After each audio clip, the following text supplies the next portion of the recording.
Eu, desde que me lembro, que tenho uma paixão por livros enquanto objeto, como algo contentor de alguma coisa. Existem... Os livros marcaram um pouco a minha infância, no sentido em que eu era um grande fã, um grande admirador do David Attenborough, e ele fazia uns programas que passavam na televisão. Recordo-me que um era o Planeta Vivo e outro a Vida na Terra, se não me engano, e isso depois foi transformado em livro.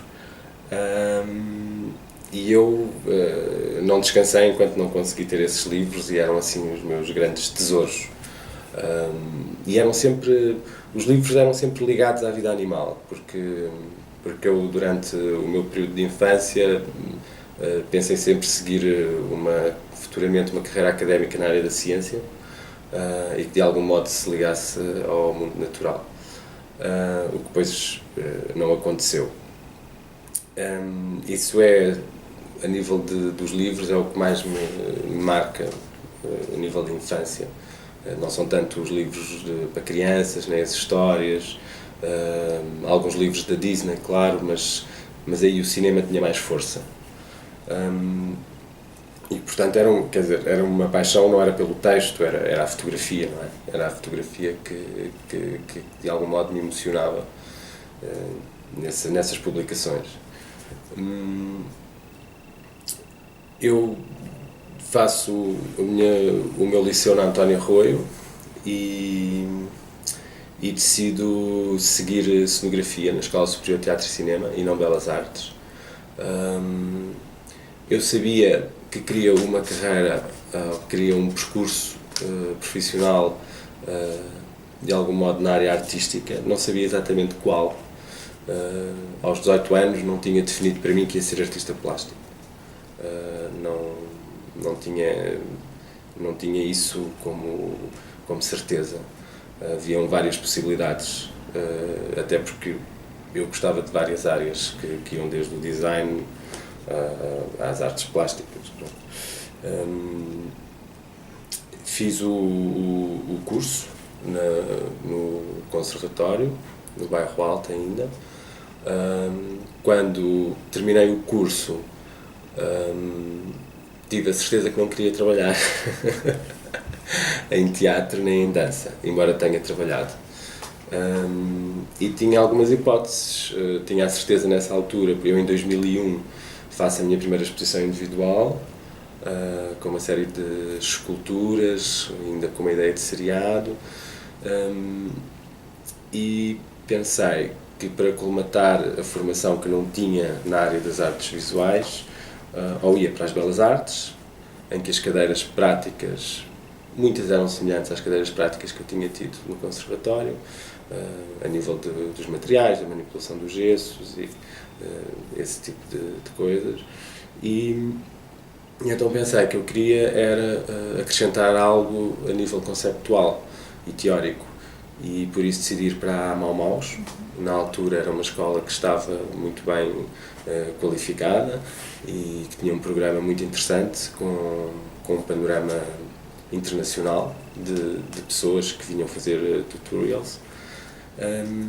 E assim fiz, e tive 2 anos na Mau Maus. Ainda regressei ao conservatório para fazer a licenciatura, porque entretanto abriu essa possibilidade e eu decidi fazê-lo.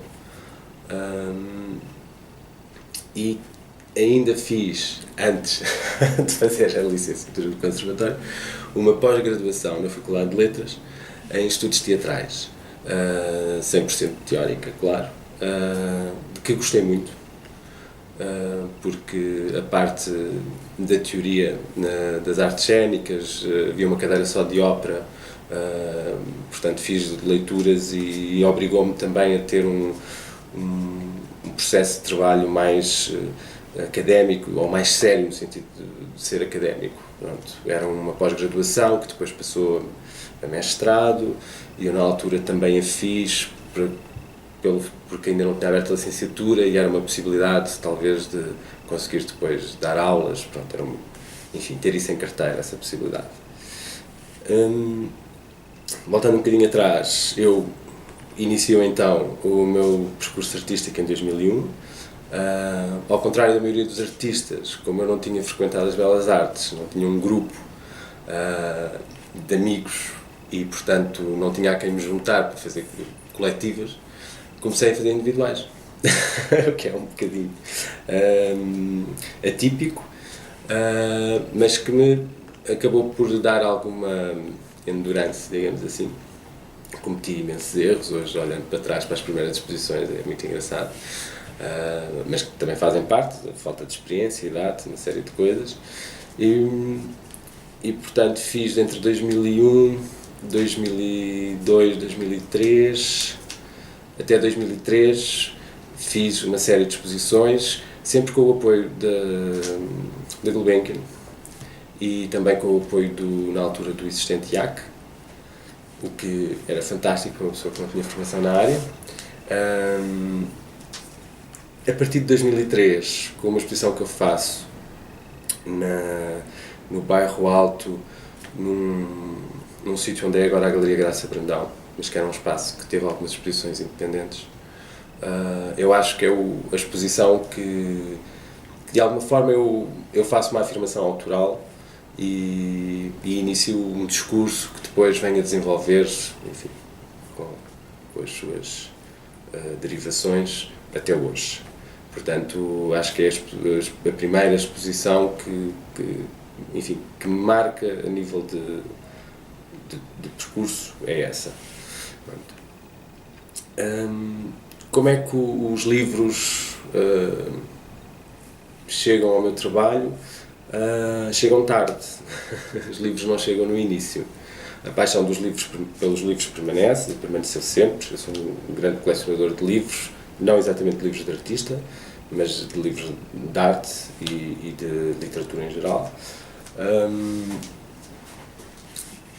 Eu penso que os livros chegam primeiro como objeto, não como livro de artista, mas como objeto, como peça de arte. Pronto. Ou seja, como escultura, entre escultura e desenho. E eu faço uma exposição em 2012 com quase 30 livros, que são na verdade desenhos e esculturas, que são colocados na parede, mas podem ser expostos de outra maneira, podem ser expostos sobre uma mesa, mas para essa exposição foram colocados na parede, em que são livros que eu faço livros com pouca paginação, que são cozidos manualmente, são carimbados e são costurados e que têm, portanto, nas páginas centrais tem um desenho, que é uma espécie de cartografia,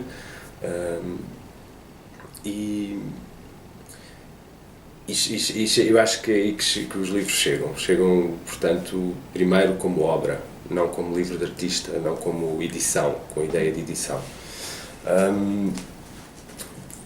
Depois disso, eu faço um projeto que foi uma espécie de trilogia, em que eu tinha definido para mim, por questões também orçamentais, mas não só, que eu gostava que as edições que acompanhassem os 3 projetos fossem algo mais do que o catálogo, não é? O catálogo é uma edição memorativa do que foi, é o que fica. Eu queria que estas edições fossem outra coisa, fossem independentes das exposições que tinham acontecido, que sobrevivessem por si, que não fossem a memória da exposição, embora possam ter imagens dessa mesma exposição. E assim surge o projeto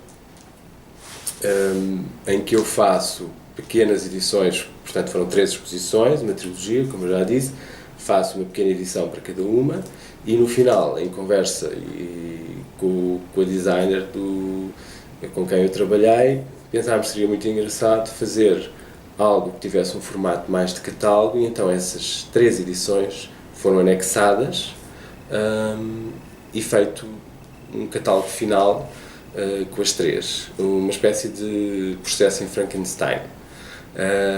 E foi engraçado ver porque nunca foi pensado as edições para o final e, portanto, o final junta todas as partes e resultou muito bem. Na verdade, é a edição que eu tenho que mais gosto.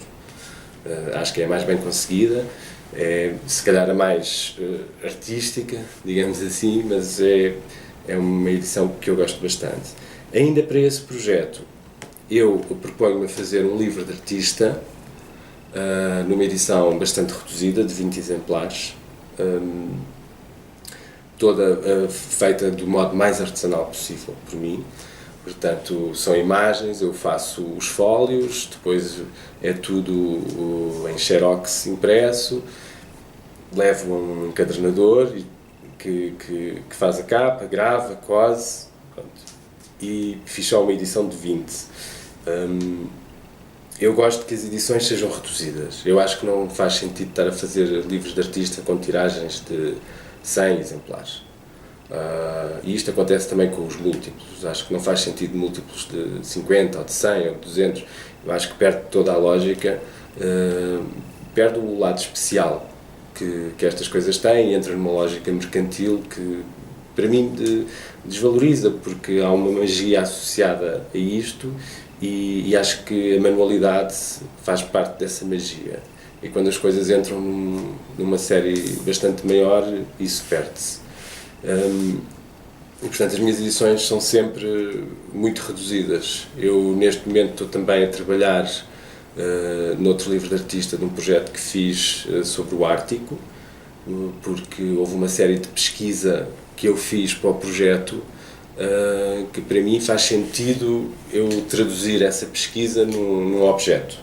E esse objeto faz sentido que seja um livro de artista. Será muito similar ao livro de artista que eu fiz para o projeto anterior, que se chamava Devil's Breath,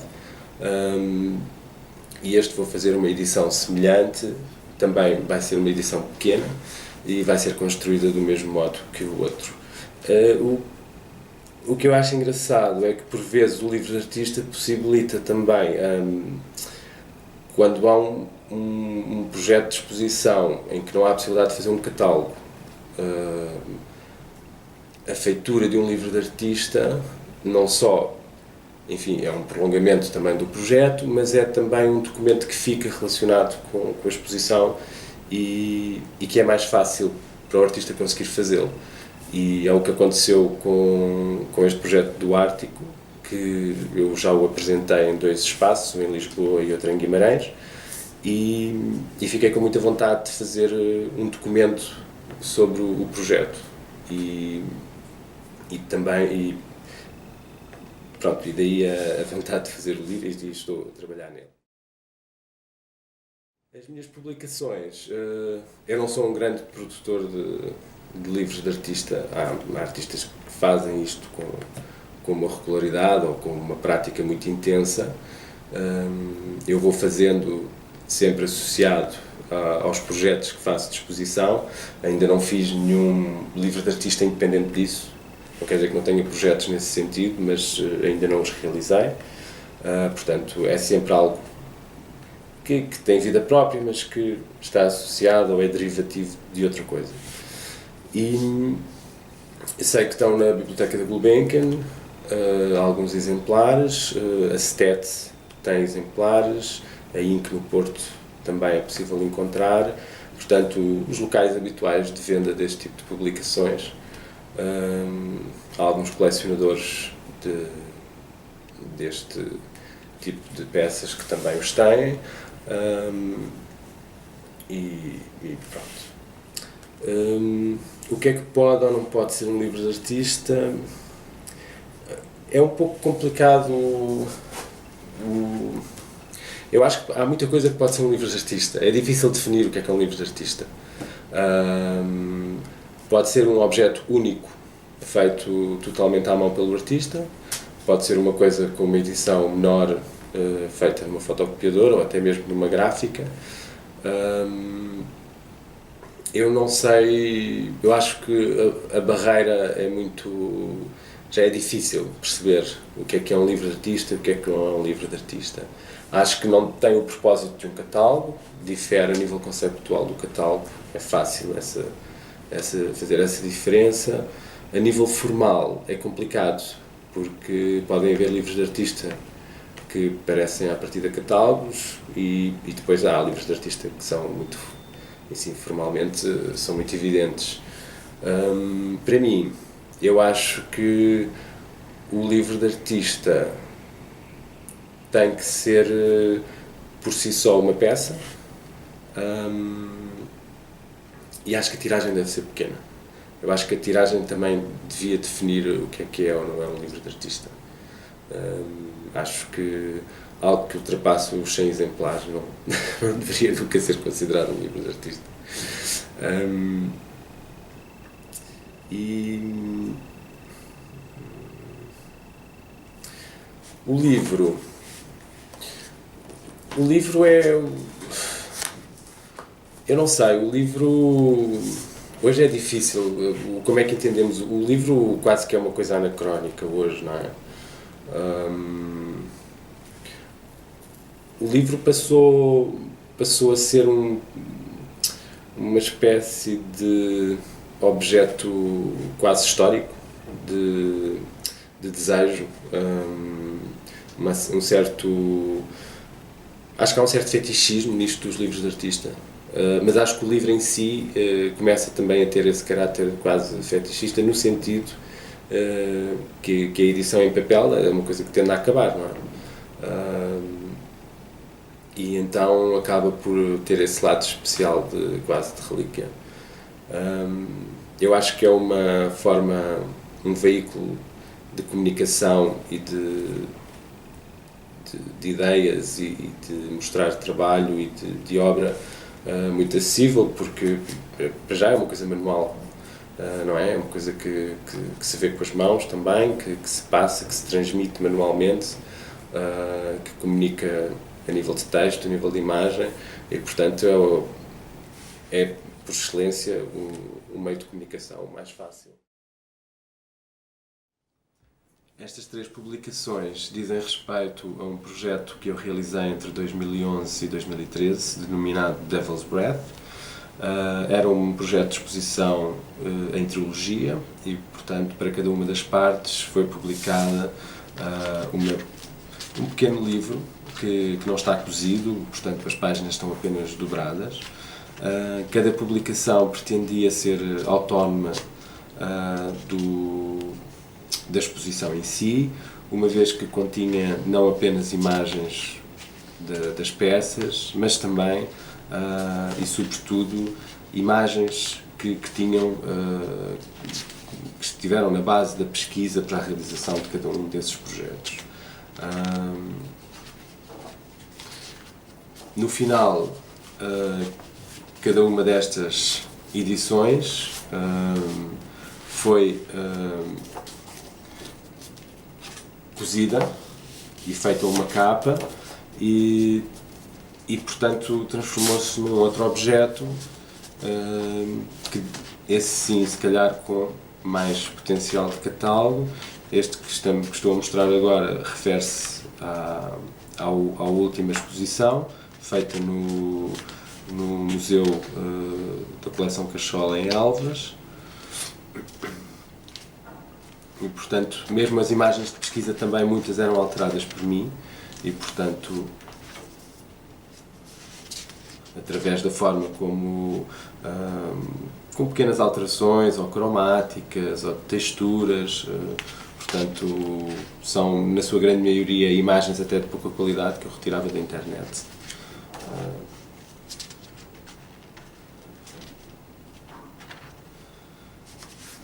Mostro este.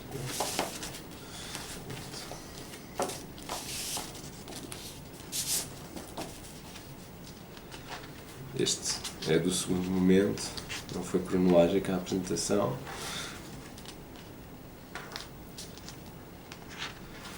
Não houve grande preocupação sequer com a qualidade das imagens.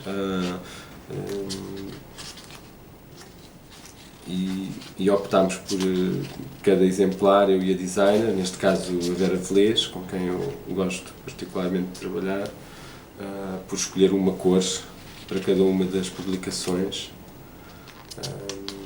E foi engraçado ver o resultado final das 3 juntas num livro único, numa construção um pouco à Frankenstein, mas que resultou, a meu ver, bastante bem. Este livro se denomina-se H is for Hunter. É o título da última exposição do projeto que eu falei anteriormente, do The Devil's Breath. E é um livro de artista que reúne todas as imagens de pesquisa do projeto. Algumas que não foram incluídas nas edições anteriores, e que eu tinha estas imagens todas em fotocópia, impressas, e achei que fazia sentido fazer um livro com estas imagens. É um livro totalmente manual, portanto, em que eu imprimo as imagens, as recorto, as colo com fita adesiva em folhas, volto a fotocopiá-las, faço a dobragem e depois é encadernado e cozido manualmente por um encadernador.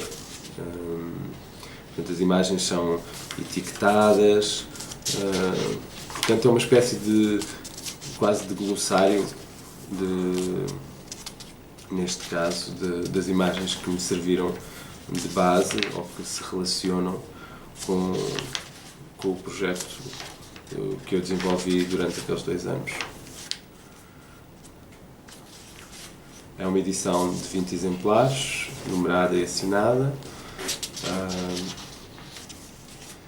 e eu quis manter a edição com este tamanho reduzido, porque acho que a torna mais especial.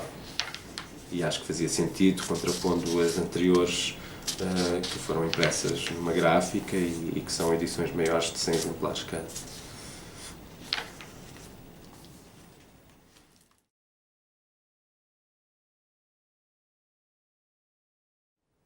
Eu, em 2014, sou convidado para fazer um projeto, ou para apresentar um projeto no Museu de Arte Popular, que teve uma pequena programação de arte contemporânea durante o período da sua desativação, digamos assim, enquanto Museu de Arte Popular, ou enquanto transição de saber o que fazer com aquele espaço.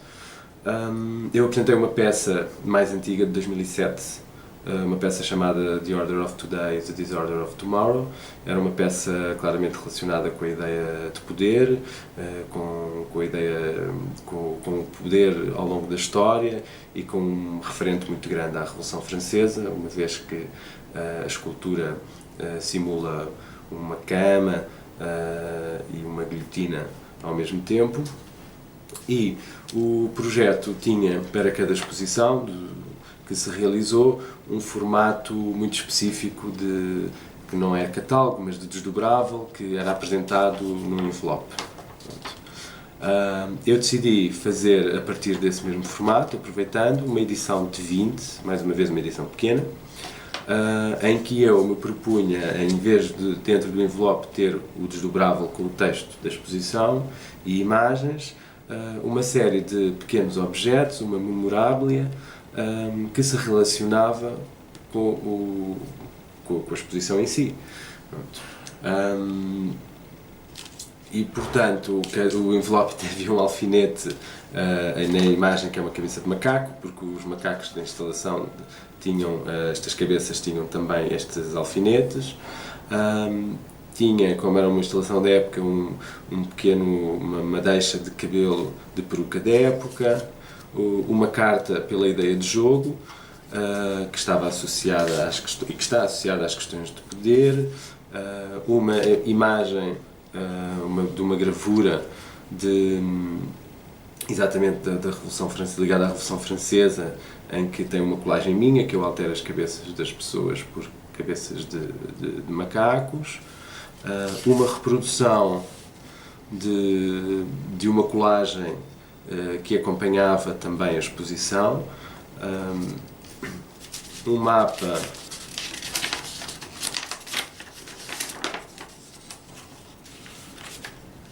que está ao contrário, um mapa que eu já não sei mais um mapa da Europa dessa época, com umas queimaduras de cigarro que sinalizam exatamente Paris e Lisboa, e portanto uma referência entre onde a exposição estava a ser feita e o local, a cidade a que a historiografia da peça se reportava, e uma carta, ou uma reprodução de uma carta, depois por mim trabalhada, do Saint-Just, figura, enfim, tutelar da Revolução Francesa, e que a frase da própria peça, a ordem de hoje é a desordem da manhã, em tradução, é atribuída historicamente a Saint-Just. Dentro desta lógica do livro, não exatamente do livro de artista, mas do livro enquanto objeto e do seu formato, e a forma como eu o tenho usado na escultura e no desenho, realizei em 2012 uma exposição chamada Hic sunt Dracones, aqui há dragões em português, que era uma expressão usada nos mapas medievais para as zonas desconhecidas, em que o homem ainda não as tinha explorado, e é uma exposição de desenho em que eu faço uma espécie de cartografia com estas linhas verticais e horizontais, típicas dos mapas, e faço depois um emaranhado de ossos humanos, ossos animais, alguns de paleontologia, portanto de dinossauros, de animais já não existentes, e todos estes desenhos são apresentados ao centro destes pequenos livros que são cozidos manualmente e que são apresentados abertos, mas também podem ser apresentados fechados e, portanto, ser o público que os abre, portanto, tem essas possibilidades. A partir deste projeto eu tenho feito outras peças neste sentido, que unem este lado objetual e do desenho, sempre com o formato do livro. São peças únicas, portanto não são edições, mas até a mesma forma que eu uso para os livros de artista, o carimbo, a numeração, portanto segui exatamente a mesma estrutura e forma formal das edições de livro de artista.